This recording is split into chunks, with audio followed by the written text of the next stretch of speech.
नमस्कार दोस्तों, आज हम बात करेंगे एचपीएससी के इंटरव्यू से रिलेटेड। देखिए, बहुत सारे हमारे व्यूअर्स, बहुत सारे हमारे दोस्त इस बारे में बार बार पूछते रहते हैं कि यदि हमें एचपीएससी के इंटरव्यू को पार पाना है तो किस प्रकार से हम अपनी नैया को पार कर पाएंगे।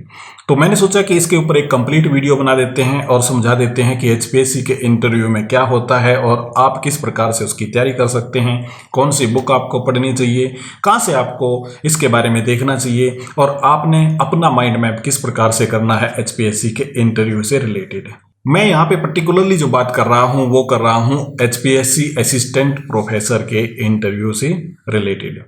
दोस्तों, इस पूरे प्रोसीजर को समझने से पहले सबसे पहले हमें ये जानना होगा कि वहाँ पे स्ट्रक्चर किस प्रकार का होता है। यानी कि जब एचपीएससी का आप इंटरव्यू देने जाएंगे तो वहाँ पे स्ट्रक्चर किस प्रकार का होता है। देखिए, वहाँ पे ना कमेटी होती हैं और ये कमेटी 1, 2, 3 से लेके ज़्यादा भी हो सकती हैं। ये सब्जेक्ट वाइज डिपेंड करता है और सब्जेक्ट के अंदर नंबर ऑफ कैंडिडेट कितने हैं ये उस पर डिपेंड करता है। जिस सब्जेक्ट के अंदर यदि हम एग्जाम्पल के तौर पे देखें, जैसे हिंदी है, इंग्लिश है, इन सब्जेक्ट्स के अंदर नंबर ऑफ कैंडिडेट्स बहुत ज़्यादा होते हैं और जब नंबर ऑफ कैंडिडेट्स बहुत ज़्यादा होंगे तो नंबर ऑफ कमेटी भी ज़्यादा होती हैं और ये कमेटी 3, 4, 5, 6 भी हो सकती हैं। अब बात इंपॉर्टेंट ये है कि इन कमेटी का स्ट्रक्चर क्या होता है, इन कमेटी के मेंबर्स कौन होते हैं, क्योंकि सारा का सारा आपका इंटरव्यू इन मेंबर्स पे डिपेंड करता है। यानी कि जो मेंबर्स आपका पॉजिटिव या नेगेटिव साइन लगा के जाते हैं या फिर आपके नंबर दे के जाते हैं। इस कमेटी की बात करें तो अमूमन मोटे तौर पे या बात करें जनरली अभी तक एचपीएससी की कमेटी के अंदर 3 मेंबर होते हैं और ये 3 मेंबर कौन कौन होते हैं। एक होता है आपका सब्जेक्ट एक्सपर्ट, जिस सब्जेक्ट के अंदर आपने अप्लाई किया है उस सब्जेक्ट का एक्सपर्ट वहाँ पे मिलेगा। और ये कौन होता है? देखिए, स्कूल से प्रिंसिपल हो सकता है, कॉलेज से प्रिंसिपल हो सकता है, यूनिवर्सिटी से भी बुलाया जा सकता है, परंतु ऐसा अमूमन देखा नहीं गया है कि हरियाणा से बाहर की यूनिवर्सिटी का कोई सब्जेक्ट एक्सपर्ट बुलाया गया हो। ये यूनिवर्सिटी से होगा तो हरियाणा की यूनिवर्सिटी से होगा, कॉलेज से होगा तो भी हरियाणा से होगा और स्कूल प्रिंसिपल जिसका पर्टिकुलर सब्जेक्ट हो उसको भी बुला लिया जाता है। ऐसा मैंने फाइंड आउट किया है।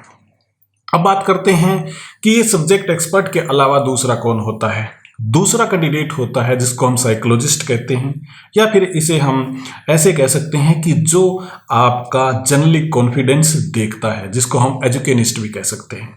तो ये आपके कॉन्फिडेंस के बारे में जज करने के लिए ऐसा कैंडिडेट यहाँ पे होता है। और तीसरा कैंडिडेट होता है एचपीएससी का मेंबर। उसके अंदर चाहे उसके अंदर सी हो या ही हो, परंतु एक कैंडिडेट एचपीएससी का भी जरूर होता है। अब तीनों का एक अलग अलग रोल होता है और ये रोल आपको समझना चाहिए बारीकी से। तो सबसे पहले हम बात करते हैं कि जो एजुकेनिस्ट होता है, जो साइकोलॉजिस्ट होता है, उसका क्या रोल होता है और वो किस प्रकार के क्वेश्चन पूछता है और आपको कहाँ से उसकी तैयारी करनी चाहिए।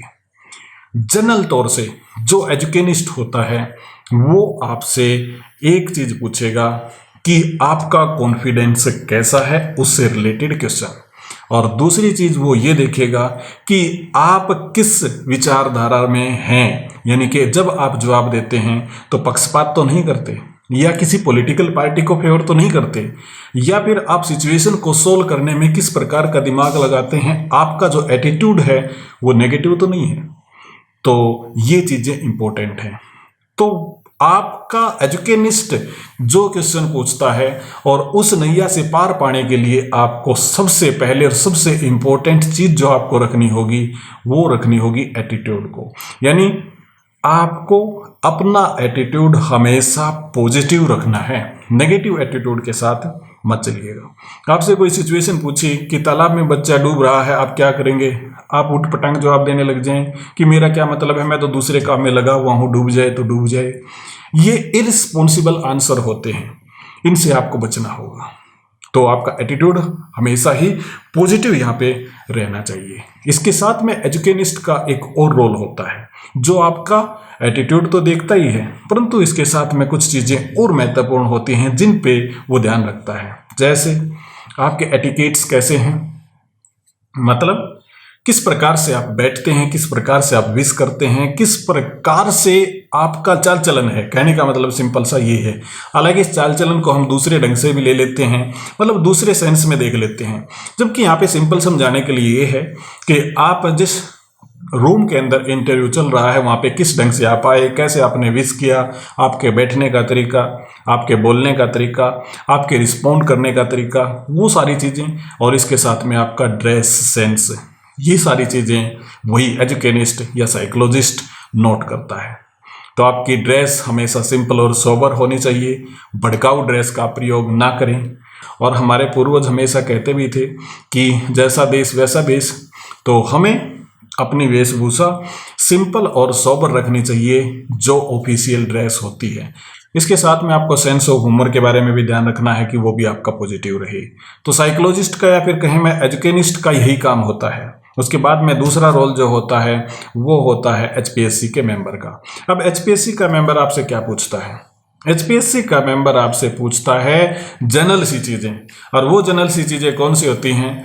आप कहाँ से हैं, क्या करते हैं, आपके पिताजी क्या करते हैं, मतलब एरिया के बारे में पूछने की कोशिश करेगा। जैसे आपने बताया मैं तो रोहतक से हूँ, वो पूछ लेगा कि रोहतक में कौन सी चीज़ फेमस है, रोहतक का नाम रोहतास से पड़ा या मतलब किस प्रकार से इसका नाम डेवलप हुआ, क्या इसकी कहानी है, उस बारे में पूछ लेगा।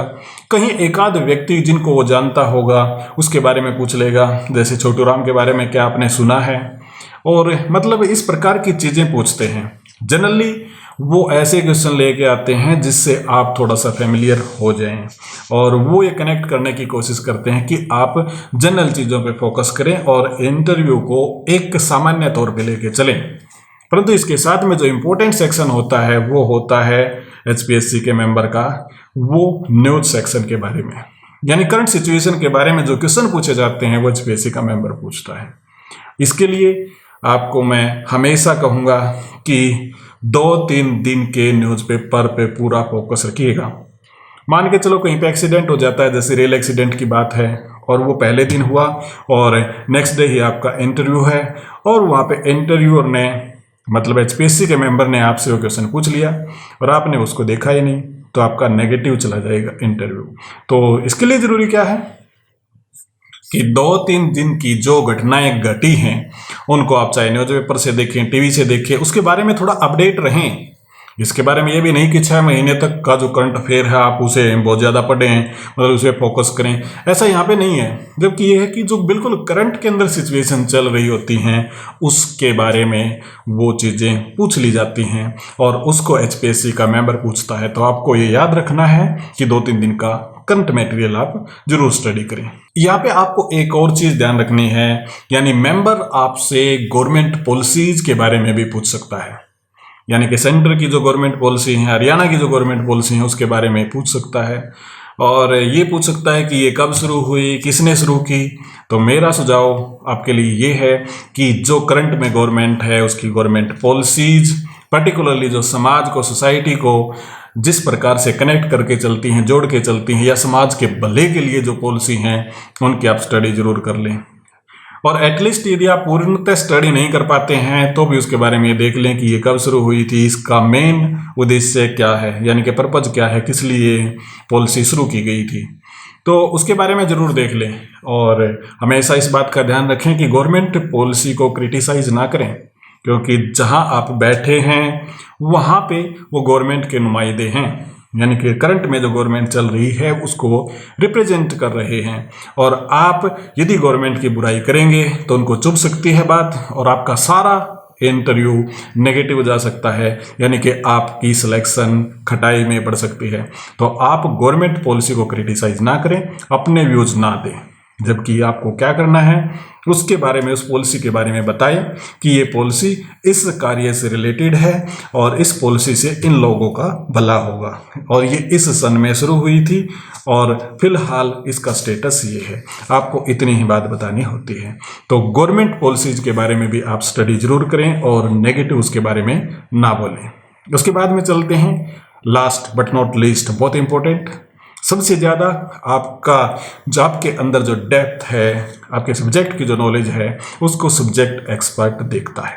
ये तो देखिए पर्टिकुलरली बताना मुश्किल होता है, क्योंकि हो सकता है कि जो सब्जेक्ट एक्सपर्ट आया है उसका इंटरेस्ट पर्टिकुलर कहाँ पे है, यानी कि किस सब्जेक्ट को टीच कर रहा है कॉलेज यूनिवर्सिटी के अंदर, या फिर जिस भी एरिया के अंदर मान लिया उसने रिसर्च की है तो उसका इंटरेस्ट भी वही मिलेगा, वहीं से वो क्वेश्चन पूछेगा। तो ये हमारे लिए थोड़ा सा जज करना मुश्किल होता है।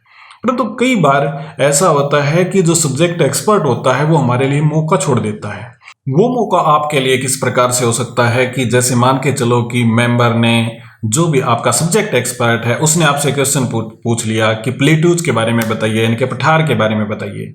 तो आप पठार के बारे में 4-5 लाइन बताइएगा, जो इंपॉर्टेंट हैं, जो वास्तविक आपको लगती हैं वो लाइन आप बता के उसके बाद आप कहिए but I don't like the plateaus, मतलब मैं पठार को पसंद नहीं करता हूँ, मैं माउंटेन्स को पसंद करता हूँ। और यदि थोड़ा बहुत भी उनका इंटरेस्ट होगा या फिर माउंटेन्स के बारे में थोड़ा बहुत भी सब्जेक्ट एक्सपर्ट ने सुना होगा तो वो पर्टिकुलरली क्वेश्चन पूछेगा माउंटेन्स के बारे में, क्योंकि उनको एक चैलेंज सा हो जाता है, सब्जेक्ट एक्सपर्ट के सामने एक चैलेंज आ जाता है और वो उसको स्पेसिफाई करना चाहते हैं, इसलिए आपके सामने वो क्वेश्चन आ सकते हैं। और जब आपके सामने इस प्रकार के क्वेश्चन आए तो आपके लिए बेहतरीन मौका है। इस प्रकार का मौका आपके सामने आ जाता है क्योंकि आपने माउंटेन्स की बहुत ही बेहतरीन तैयारी की है। सब्जेक्ट एक्सपर्ट कोई भी क्वेश्चन वहां से पूछता है तो आप तुरंत उत्तर उसका दे सकते हैं।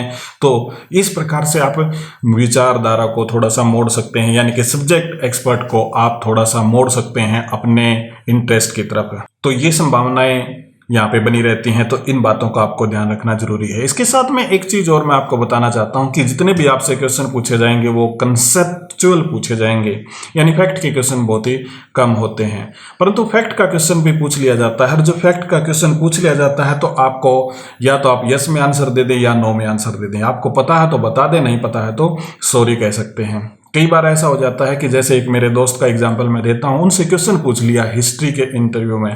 क्वेश्चन था कि छोटू राम का जन्म कब हुआ। उसने आंसर दिया कि history doesn't deal with date and time. तो इस प्रकार के आप आंसर ना दें, मतलब क्या है कि इंटरव्यू आपका हो रहा है तो आप थोड़े से पॉजिटिव रहें तो अच्छा है, फिर नहीं तो वो सारा का सारा मामला आपका नेगेटिव चला जाता है। और आप ये याद रखें कि नेगेटिव यदि आपका मामला चला जाता है तो पूरा इंटरव्यू ही खराब हो जाता है। कई बार हम एक और गलती कर देते हैं कि हम झूठे फैक्ट बताना शुरू कर देते हैं। मान लिया जैसे मैं आपको बता रहा था कि जो HPSC का मेंबर है वो आपके बारे में पूछना शुरू कर देता है, आप कहाँ से हैं, किस लोकेशन से हैं, और यदि आप सच्चाई नहीं बताएंगे, झूठ बोल देंगे, तो गड़बड़ कहाँ होती है? गड़बड़ होती है कि झूठ बोलने के बाद यदि आपका क्वेश्चन रिपीट हो जाता है कुछ टाइम बाद तो आप फैक्ट को भूल जाएंगे, और झूठ वाले क्वेश्चन में आप पकड़े गए तो आपका कॉन्फिडेंस लूज हो जाएगा, और लूज कॉन्फिडेंस में आप समझ सकते हैं कि आपका सारा का सारा इंटरव्यू बेकार हो जाएगा। तो आप अपने इंटरव्यू को बचा के रखें, और बचा के रखने के लिए आपको सच्चाई बोलनी पड़ेगी। इसके साथ में आपको अपना एटीट्यूड पॉजिटिव रखना है। कॉन्सेप्चुअल जब आपसे क्वेश्चन पूछे जाएंगे तो उनको धैर्य से ध्यान से सुनिएगा और उसके बाद में आंसर दीजिएगा। अपने ड्रेस का ध्यान रखें और उसके साथ में अपने आंसर को बड़े स्टिक शब्दों में देने की कोशिश करें। यदि आप ऐसा करते हैं तो HPSC के इंटरव्यू को आप पार पा सकते हैं। HPSC का जो इंटरव्यू है असिस्टेंट प्रोफेसर के लिए बहुत ज़्यादा मुश्किल नहीं होता है। तो बस आपको तैयारी यही करनी है, अपने कोर सब्जेक्ट के थोड़े से कंसेप्ट को देखना है, उसके साथ में करंट यानी 3-4 दिन के न्यूज़पेपर को देखना है, और अपने एरिया के बारे में लोकल जो इन्फॉर्मेशन है उनको थोड़ा सा रिवाइज करना है। और ऐसा यदि आप करेंगे तो आप HPSC के इंटरव्यू में बहुत ही बेहतरीन प्रदर्शन आप कर पाएंगे और आपका सिलेक्शन हो जाएगा। तो ये था दोस्तों आज का कंटेंट। उम्मीद करता हूँ ये आपको पसंद आया होगा। हमारे वीडियो को शेयर कीजिएगा, लाइक कीजिएगा, इसी के साथ में हमारे चैनल को सब्सक्राइब भी जरूर कीजिएगा। बहुत बहुत आपका धन्यवाद।